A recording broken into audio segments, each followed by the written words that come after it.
So I'm Sarah Gilchrist, and I'm both faculty in the College of Arts and Sciences and a librarian at the RLB Library. And I teach Info 110 in the fall usually, which is our semester-long information literacy instruction class. And then I teach classes for history, philosophy, legal studies, and writing, and then whatever else people need help learning about library instruction for.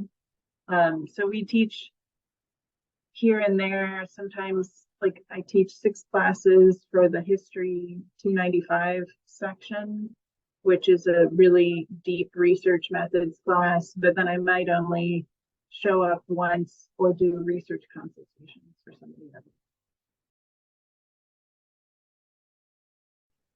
Well, I think that I started to realize that I like teaching because I love connecting people with ideas and I like sharing information, but I also like learning from people.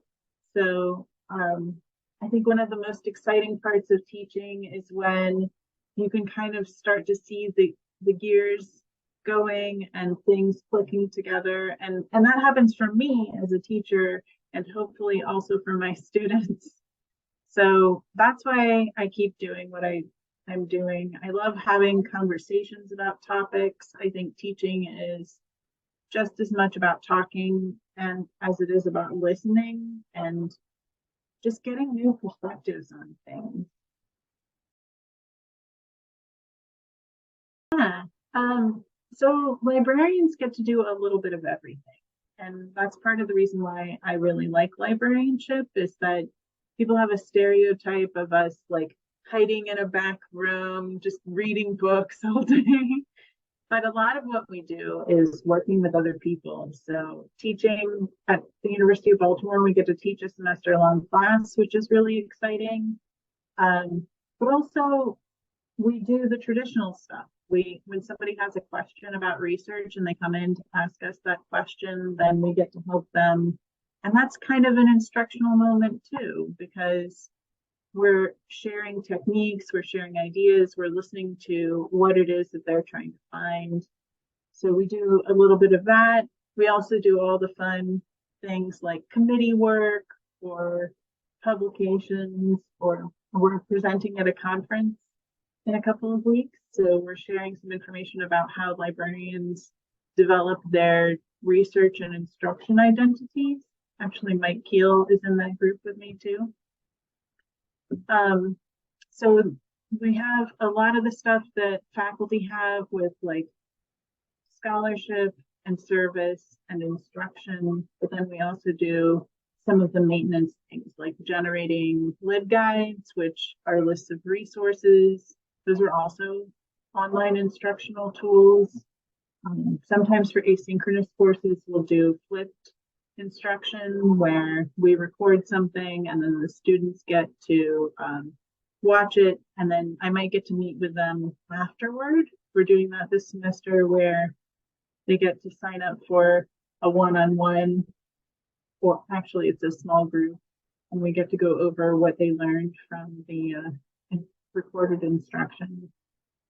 We also read books and sometimes sometimes we're in the back room doing the stuff behind the scenes stuff, but we do a little bit of everything. So I really believe in lifelong learning. I was thinking back to, I think when I finished my library degree, I was ready to just not read any more assignments for a while. But of course, there are always things like webinars and workshops, or I went and did an intensive instruction retreat, and that was really exciting. And I think the value of learning for me is that, especially if I'm taking a class, I kind of get to put myself in my student's place and remember what it was like to learn something totally new and different. And also, their things are always changing. So good to kind of keep up with that, keep up with new ideas. I'm taking information architecture this semester, which I took in library school, but this is taught from a user experience perspective. And so a lot of the content is stuff that I'm really familiar with, but it's from a slightly different perspective. So I'm able to kind of re-engage in that environment. So I think the value is that it helps us grow and connect and generate new ideas.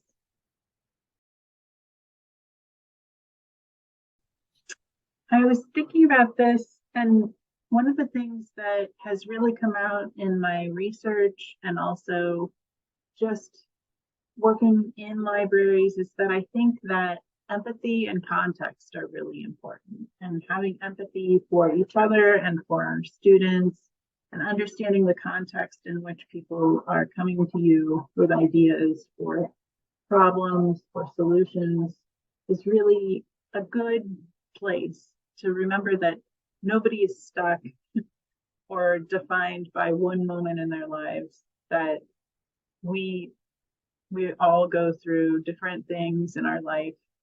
So yeah, having empathy and understanding the context, those are both really important things.